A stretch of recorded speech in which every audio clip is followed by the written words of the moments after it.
আজি 14 আগষ্ট প্ৰধানমন্ত্ৰী নৰেন্দ্ৰ মোদী ডাঙৰীয়াৰ আহ্বানত সমগ্ৰ ৰাষ্ট্ৰই আজি বিভাজন বিভীষিকা বিৰোধী দিৱস পালন কৰিছে। আজিৰ দিনটোৱে মানুহৰ তেজৰ মূল্য আৰু শত সহস্ৰজনক নিঃসংগভাৱে হত্যা কৰি পাকিস্তানৰ জন্ম হৈছিল।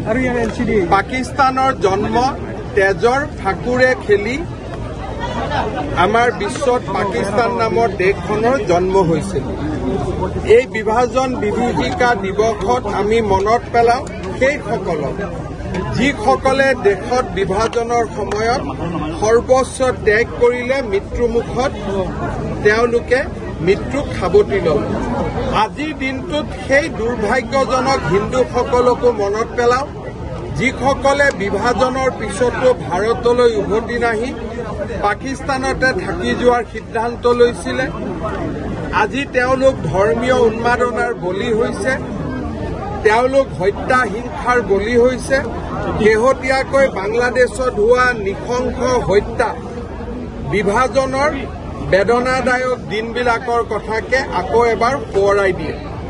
এইবাৰৰ বিভাজন বিভীষিকা বিৰোধী দিৱস এটা বিশেষ প্ৰেক্ষাপটত আমি পালন কৰিছো। সেই প্ৰেক্ষাপটটো হ'ল বাংলাদেশত হিন্দুসকলৰ ওপৰত হোৱা নৃশংস আক্ৰমণ। তেওঁলোক এসময়ত বিভাজনৰ চিকাৰ আছিল আৰু আজিও তেওঁলোক বিভাজনৰে চিকাৰ হৈ আছে।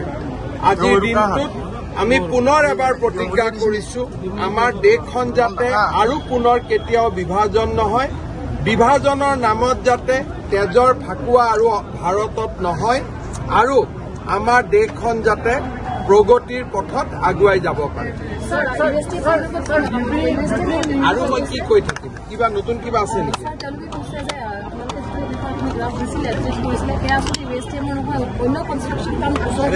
আপোনালোকে গৈ চাই নাহে কিয়?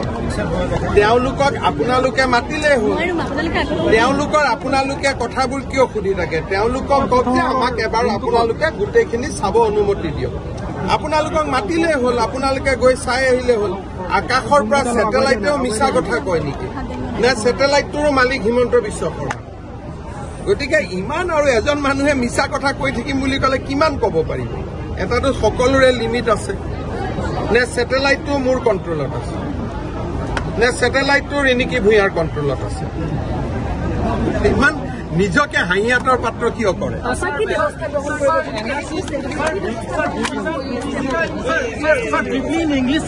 ব্যৱস্থাটো মই ল'ব নোৱাৰো, কাৰণ তেওঁলোক মেঘালয়ত আছে।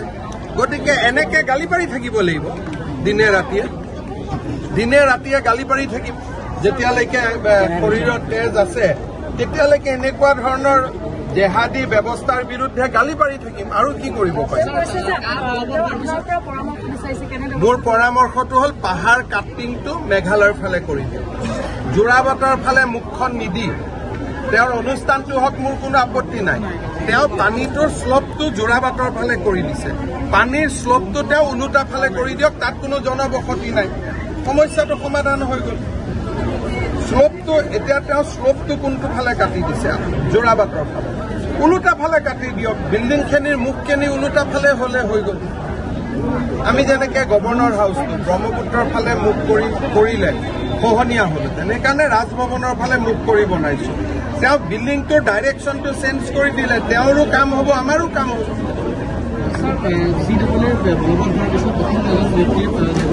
এজনে 20 লাখৰ জেগা কি কমেণ্ট দিব? আমিতো 20 লাখলৈকে ৰখি আছো।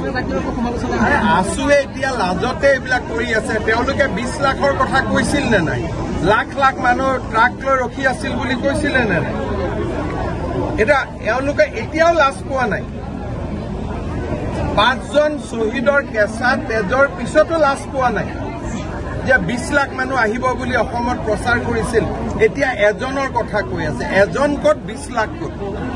অলপতো আন্দোলনকাৰী মানুহবিলাকে আমি অহা বছৰ আছুৱে যেতিয়া শ্বহীদ দিৱস পাতিব, আমি সিদিনাখন প্ৰবঞ্চনা দিৱস পাতিম যে অসমৰ মানুহক কেনেকে আন্দোলন মুখৰ কৰি চলি থকা ভাল চৰকাৰ এখনক তেওঁলোকে অস্থায়ী কৰি তুলিছিল, অস্থিৰ কৰি তুলিছিল। সেই সময়ত যদি CA নহ'লহেঁতেন আমি যিটো স্পীডত আগুৱাই গৈছিলোঁ বহুত কাম অসমত হৈ গ'ল। গতিকে আজি অন্ততঃ এজনে পাওঁতে তেওঁলোকে ক্ষমা খুজিব লাগে যে এইটো 100, 200, 1000ৰ কথা আছিল, ইয়াত লাখৰ কথা নাছিল।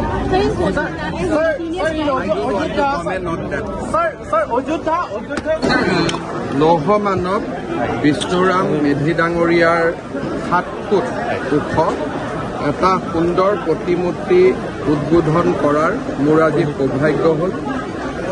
স্বাধীনতাৰ প্ৰাকক্ষণত আৰু স্বাধীনতাৰ পিছত অসমক নিৰ্মাণ কৰিবলৈ যি দুগৰাকী ব্যক্তিয়ে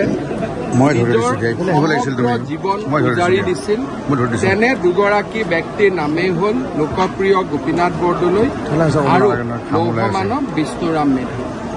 বিষ্ণুৰাম মেধিৰ জীৱনৰ ওপৰত আমি যিমানেই বিশ্লেষণ কৰিম সিমানেই আমি দেখা পাম এগৰাকী সঁচা অসমীয়া, সঁচা দেশপ্ৰেমিক, যিগৰাকীয়ে কমুৱা মুছলমানৰ আক্ৰমণৰ পৰা অসমক উদ্ধাৰ কৰিবলৈ সমস্ত জীৱন উৎসৰ্গা কৰিছিল। বহুতো সমসাময়িক বুৰঞ্জীবিদে অনুভৱ কৰে যে বিষ্ণুৰাম মেধি যদি আৰু 10 বছৰৰ কাৰণে অসমৰ মুখ্যমন্ত্ৰী হৈ থাকিলহেঁতেন অসমে বিদেশী নাগৰিকৰ সমস্যাৰ সন্মুখীনেই হ'বলগীয়া নহ'লহেঁতেন। তেনে এগৰাকী মহান ব্যক্তিৰ জীৱনৰ বিষয়ে আলাপ আলোচনা হ'ব লাগে। আজি হাজোৰ ৰাইজে তেখেতৰ স্মৃতি যুগমীয়া কৰি ৰাখিবলৈ কেইবাটাও পৰামৰ্শ দিছে। গুৱাহাটী ৰেলৱে ষ্টেচনক বিষ্ণুৰাম মেধিৰ নামত নামাকৰণ, ইয়াত হাজোত এটা প্ৰেক্ষাগৃহ, এই গোটেই পৰামৰ্শসমূহ মই অত্যন্ত নিষ্ঠা আৰু সততাৰে বিশ্লেষণ কৰি চৰকাৰী সিদ্ধান্ত গ্ৰহণ কৰিম। এই প্ৰতিশ্ৰুতি মই আজি হাজো ৰাইজৰ ওচৰত দিব বিচাৰিছোঁ। আমাৰ যিখন পলাশবাৰী শুৱালকুছিত আমাৰ ব্ৰিজ নিৰ্মাণ হৈ আছে, গোপীনাথ বৰদলৈৰ নামত বিমানবন্দৰ হৈছে, এই ব্ৰিজখন আমি বিষ্ণুৰাম মেধিৰ নামত উৎসৰ্গা কৰিম। বিষ্ণুৰাম মেধিয়ে গোপনীয় বেজিং তেওঁ সংৰক্ষণ কৰিছিল গোপালকসকলৰ বাবে, কিন্তু এতিয়া সন্দেহজনক নাগৰিকৰ আগ্ৰাসন হৈছে। এইটো আমাৰ বাবে দুৰ্ভাগ্য। যোৱা 3টা বছৰত মই যিমান পাৰোঁ কৰিছোঁ আৰু কৰিব চেষ্টা কৰি গৈ থাকিম। এতিয়ালৈকে আমি চণ্ডীগড় যিমান ডাঙৰ মাটিকালিৰে সিমান মাটিকালি আমি সন্দেহযুক্ত বিদেশীৰ পৰা মুক্ত কৰিছোঁ। হাজোৰ আশে পাশে হৈ থকা বেদখল ব্যৱস্থাটোৰ ওপৰতো মোৰ চকু আছে। আমি আইন আৰু সময় সুবিধা বুজি কামবিলাক কৰি গৈ আছো আৰু কৰি গৈ থাকিম। মুখ্যমন্ত্ৰী মহোদয় ভূপেন বৰাই কৈছে যে তেখেতে মুখ্যমন্ত্ৰী হলে আপোনাৰ আৰু আপোনাৰ পত্নীৰ সম্পত্তি বাজেয়াপ্ত কৰিব। বাজেয়াপ্ত কি আজিয়ে লৈ লওক?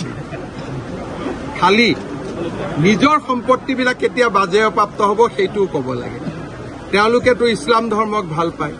ইছলাম ধৰ্মৰ নবী হজৰত মহম্মদে কি কৈ গৈছিল যে বেলেগৰ গাত আঙুলি টোৱাৰ আগতে নিজৰ এটা আগতে মই সেই কামখিনি মোৰ জীৱনত মই সমাহিত কৰিম, হয় নহয়?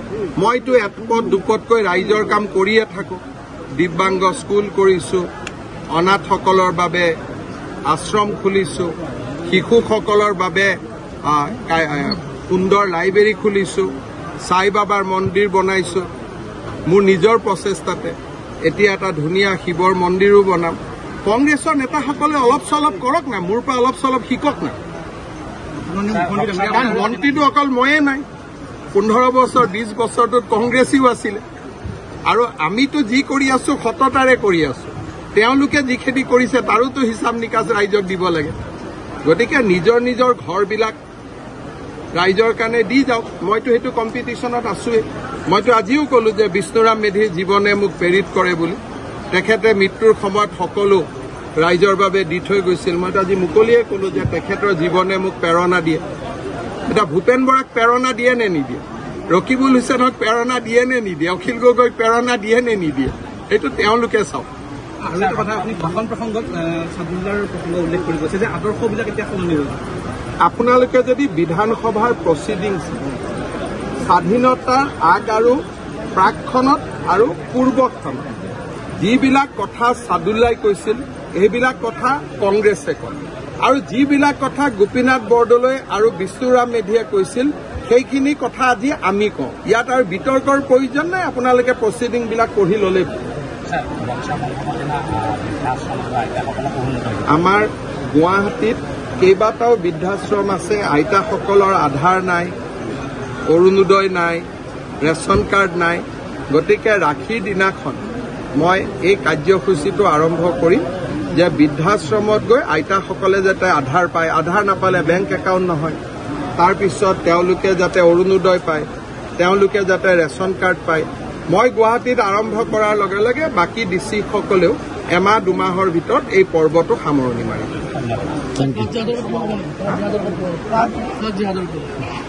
ক'লোৱে নহয়, এইটো আপোনালোকে হাজোত থাকে। মই যেতিয়া লেণ্ড জেহাদৰ কথা কওঁ, হাজোতকৈ বেলেগ মানুহে কিমান ভাল কৰি বুজিব? আপোনালোকেতো মোতকৈও ভালকৈ বুজে। প্ৰশ্নটো সেয়ে কৰি আছে।